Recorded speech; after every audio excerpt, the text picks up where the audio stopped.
ಓಂ ಸಾಯಿರಾಮ್. ಬಾಬಾ ಹೇಳ್ತಾ ಇದ್ದಾರೆ, ಮಗು ಶುಭೋದಯ. ಹೌದು ಕಂದ, ಇಂದು ನೀನು ಬೆಳಗ್ಗೆ ನೋಡಿದಂಥ ಘಟನೆ ಸತ್ಯವಾಗಿರೋದೆ. ಮುಂಗ್ಸೆಯನ್ನು ನೋಡಿದೆಯಲ್ಲ, ಹಾಗೆಯೇ ಮುಂಬರುವ 6 ತಿಂಗಳು ಒಳಗಡೆನೇ ಅಂದಕ್ಕೂ ನಿನಗೆ ಎಲ್ಲ ಶುಭ ಕಾರ್ಯಗಳು ನಡೆಯಲಿದೆ. ಮನೆಯಲ್ಲಿ ಶುಭ ಕಾರ್ಯ ನಡೆಯಲಿದೆ. ಅಷ್ಟೇ ಅಲ್ಲ, ನೋಡಿದ ತಕ್ಷಣವೇ ಓಂ ನಮೋ ನಾರಾಯಣ ಅಂತ 3 ಸರ್ತಿ ಹೇಳಿಬಿಟ್ಟಿದ್ದೀಯ. ಆರ್ಥಿಕ ಸಮಸ್ಯೆ ಬಗೆಹರಿಯುವಂಥ ಸಮಯ ಬಂದಾಗಿದೆ. ಆರ್ಥಿಕ ಸಮಸ್ಯೆಗೆ ಏನು ಪರಿಹಾರ ಬೇಕು ಅದು ನೀನು ಕಂಡುಕೊಂಡಾಗಿದೆ. ಇನ್ನು ಚಿಂತೆ ಯಾಕೆ ಮಾಡುತ್ತೀಯ?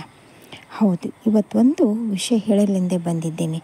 ನಿನ್ನ ಮನೆಗೆ ಉಪ್ಪಿನಕಾಯಿ, ಉಪ್ಪು ಅಥವಾ ಊದುಬತ್ತಿ, ಪಿನಾಯ್ಲು ಹೀಗೆ ಮಾರುವಂಥ ಜನ ಬರುತ್ತಾರಲ್ಲ, ತೆಗೆದುಕೋ. ಅದು ನಿನ್ನಿಂದ ಅವರಿಗೂ ಒಳ್ಳೆಯದಾಗುತ್ತದೆ. ಆದರೆ ನೀನೊಬ್ಬನೇ ತೆಗೆದುಕೊಳ್ಳಬೇಡ. ಅಕ್ಕಪಕ್ಕ ಮನೆಯವರನ್ನು ಕರೆಸಿಕೊಂಡು 4 ಜನ ಸೇರಿಕೊಂಡು ತೆಗೆದುಕೋ. ಎಲ್ಲ ಒಳ್ಳೆಯದೇ ಆಗುತ್ತದೆ. ಯಾಕೆ ಅಂತ ಕೇಳು. ಆ ಹುಡುಗ ಏನಾದರೂ ನಿನಗೆ ಊಟ ಮಾಡಲು ಕುಡಿಯಲು ಏನಾದರೂ ಕೇಳಿದರೆ ಮನೆಯಿಂದ ಕೊಡಬೇಡ. ಅದರ ಬದಲಾಗಿ ಸ್ವಲ್ಪ ದುಡ್ಡು ಕೊಡು. ಅವನು ನೀರಿನ ಬಾಟಲು, ಊಟ ಏನನ್ನಾದರೂ ಮಾಡಿಕೊಳ್ಳಲಿ. ಯಾಕೆಂದರೆ ಊಟ ಕೊಟ್ಟರೆ ನಿನ್ನ ಮನೆ ಇರುವಂಥ ಜನರ ಸಮಸ್ಯೆ ತಂದೊಡ್ಡಬಹುದು. ಅದಕ್ಕಾಗಿ ಮುನ್ಸೂಚನೆಯಾಗಿ ನಾನು ನಿನಗೆ ಹೇಳಿದ್ದೇನೆ, ಅರ್ಥ ಮಾಡಿಕೋ ಕಂದ. ಹಾಗೆ ಮೊನ್ನೆ ನೀನು ದಾನ ಕೊಡಬೇಕೆಂದು ಯೋಚನೆ ಮಾಡಿದಾಗ ಯಾರಿಗೆ ದಾನ ಕೊಡಲಿ, ಹೇಗೆ ದಾನ ಕೊಡಲಿ ಅಂತ ಚಿಂತೆ ಮಗ್ನನಾಗಿದ್ದೀಯ.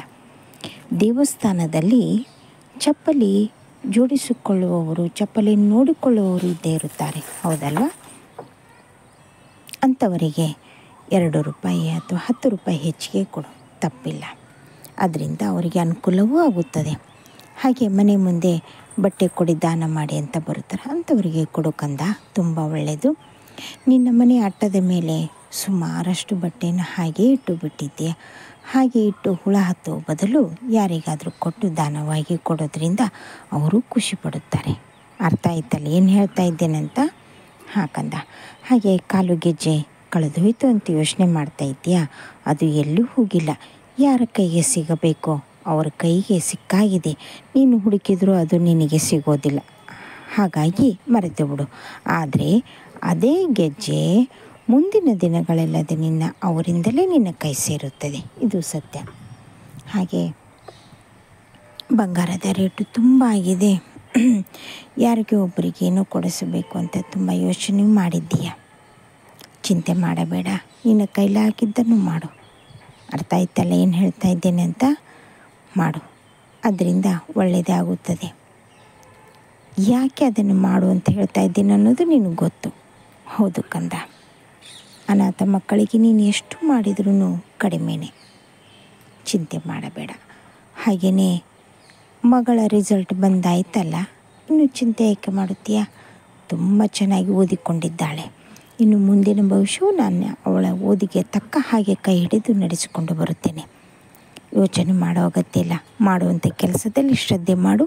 ಅವಳ ಮುಂದಿನ ವಿದ್ಯಾಭ್ಯಾಸ, ಅವಳ ಹಾಸ್ಟೆಲಿಂದು ಏನೇ ಇದ್ದರೂ ಒಳ್ಳೆಯ ರೀತಿಯಿಂದ ನಿನ್ನ ಮನಸ್ಸಿನಂತೆ ನಡೆಯುತ್ತದೆ. ಆದರೆ ಮಕ್ಕಳ ಮೇಲೆ ಬಲವಂತವಾಗಿ ಯಾವುದನ್ನು ಹೇರಬೇಡ. ಅರ್ಥ ಆಯ್ತಲ್ಲ ನಾನು ಏನು ಹೇಳ್ತಾ ಇದ್ದೀನಿ ಅಂತ? ಯಾವುದನ್ನು ಹೇರಬೇಡ. ಹಾಗಾಗಿ ಅವರು ಓದಿಗೆ ತಕ್ಕಾಗೆ ಅವರಿಗೆ ಇಷ್ಟವಾಗಿದ್ದ ಯಾವ ವಿಷಯದಲ್ಲಿ ತುಂಬ ಚೆನ್ನಾಗಿದ್ದಾರೋ ಆ ವಿಷಯದಲ್ಲೇ ಮುಂದುವರಿಯಲು ಬಿಡು, ಸರಿನಾ? ಇನ್ನು ತಂದೆ ತಾಯಿ ಬಗ್ಗೆ ಚಿಂತೆ ಮಾಡಿ ಕೊರಗಬೇಡ. ಅವರು ತುಂಬ ಚೆನ್ನಾಗಿದ್ದಾರೆ. ನೀನು ದೂರದಲ್ಲಿದ್ದೀಯ ಅಂತ ಅವರಿಗೆ ನಿನ್ನದೇ ಚಿಂತೆ ಹೊರತು ಬೇರೆ ಯಾವುದೂ ಅಲ್ಲ ಕಂದ. ಬೇಗ ನೀನು ಒಂದು ಮದುವೆ ಮಾಡಿಕೊಂಡು ನಿನ್ನ ಯೋಗಕ್ಷೇಮ, ನಿನ್ನ ಕುಟುಂಬವನ್ನು ನೋಡಿಕೊ. ಅವರು ಅದರಲ್ಲೇ ಸಂತೋಷ ಪಡುತ್ತಾರೆ. ಹಿರಿಯರಿಗೆ ಯಾವಾಗಲೂ ಕಿರಿಯರು ಸಂತೋಷವಾಗಿರೋದನ್ನು ಕಂಡ್ರೆ ಸಾಕು. ಅವರಿಗೆ ಆಯಸ್ಸು ಇನ್ನೂ ಹೆಚ್ಚಿಗೆ ಆಗುತ್ತದೆ ಹೊರತು ಕಡಿಮೆ ಆಗೋದಿಲ್ಲ. ಚಿಂತೆ ಮಾಡಬೇಡ. ಆದರೆ ಎಂದಿಗೂ ಅವರಿಗೆ ಎದುರು ಮಾತನಾಡಬೇಡ, ಅವರಿಗೆ ಎದುರು ವಾದಿಸಬೇಡ. ಅವತ್ತು ಹೇಳಿದ್ದು ತಪ್ಪಾಗಿರಬಹುದು, ಅವರು ಹೇಳಿದಂಥ ರೀತಿ. ಮಾರನೇ ದಿನ ಕುಳಿತುಕೊಂಡು ಅದು ಹೀಗಲ್ಲ ಹಾಗೆ ಅಂತ ತಿಳಿಸಿ ಹೇಳಿದರೆ ಖಂಡಿತವಾಗ್ಲೂ ನಿನ್ನ ದಾರಿಗೆ ಬಂದೇ ಬರುತ್ತಾರೆ. ಅರ್ಥ ಆಯ್ತಾ? ಸರಿ, ಯೋಚನೆ ಬಿಟ್ಟು ಬಿಡು. ಮುಂದಿನ ಹೆಜ್ಜೆಯನ್ನು ಕೂಲಂಕುಷವಾಗಿಡು. ಇಂದು ಅತ್ಯಂತ ಶುಭ ಸುದ್ದಿ ಇದೆ.